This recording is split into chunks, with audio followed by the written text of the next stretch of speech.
অসংখ্য ধন্যবাদ। আজকে আমরা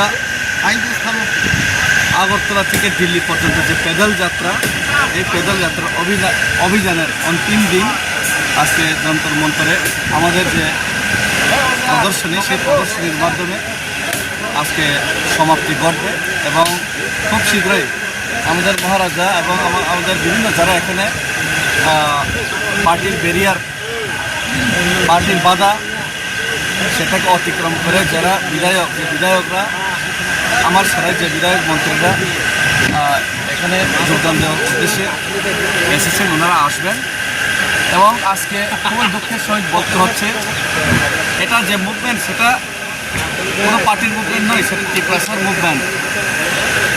কিন্তু আজকে আমরা দেখতে পেলাম আমাদের আজকে এখানে এলইডি স্ক্রিন ব্যবহার করতে দেয়নি। ত্রিপ্রাজ্যের মধ্যে ত্রিপ্রাসাদের যে বঞ্চনার, সেটার যে এলইডি স্ক্রিন সেটা আজকে আমরা লাগিয়ে এখানে দেখানোর চেষ্টা করেছিলাম, কিন্তু এলইডি স্ক্রিনের প্রথমে পারমিশন ছিল, কিন্তু আমি মনে করি রাজ্য সরকারের কিলুনিতে আজকে এখানে এলইডি স্ক্রিন ব্যবহার করতে দেয়নি। শুধু তাই নয়, আমাদের পেদল যাত্রা শেষ দিনে আমরা পেদল পায়ে হেঁটে এখানে যন্তর মন্তরে আসার জন্য সেটাও বাধা দেওয়া হয় প্রশাসনিকভাবে। ওনারা পায়ে হেঁটে আসার অনুমতিই দিল না এবং এরপরে ওনারা বাস ব্যবস্থা করবেন বলেছেন দিল্লি পুলিশ থেকে। সেই বাসটা ব্যবস্থা করার কথা ছিল, কিন্তু হঠাৎ করে ওনারা বাসও দিতে পারবেন না, পায়েও হেঁটে যেতে পারবেন না।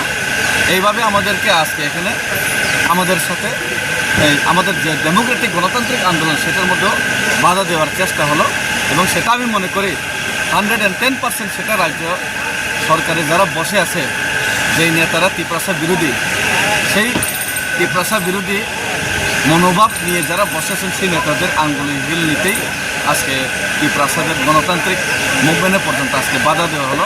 সেটা আমি ধিক্কার জানাই, সেটা আমি দুঃখ প্রকাশ করি এবং রাজ্য সরকারের এহেন এই যে নেতাগণের এহেন যে ওনাদের যে কাণ্ড কীর্তি, সেটা ত্রিপুরা রাজ্যবাসী এবং ত্রিপুরা সরকার কোনো সময় মেনে নেবে না। হ্যাঁ।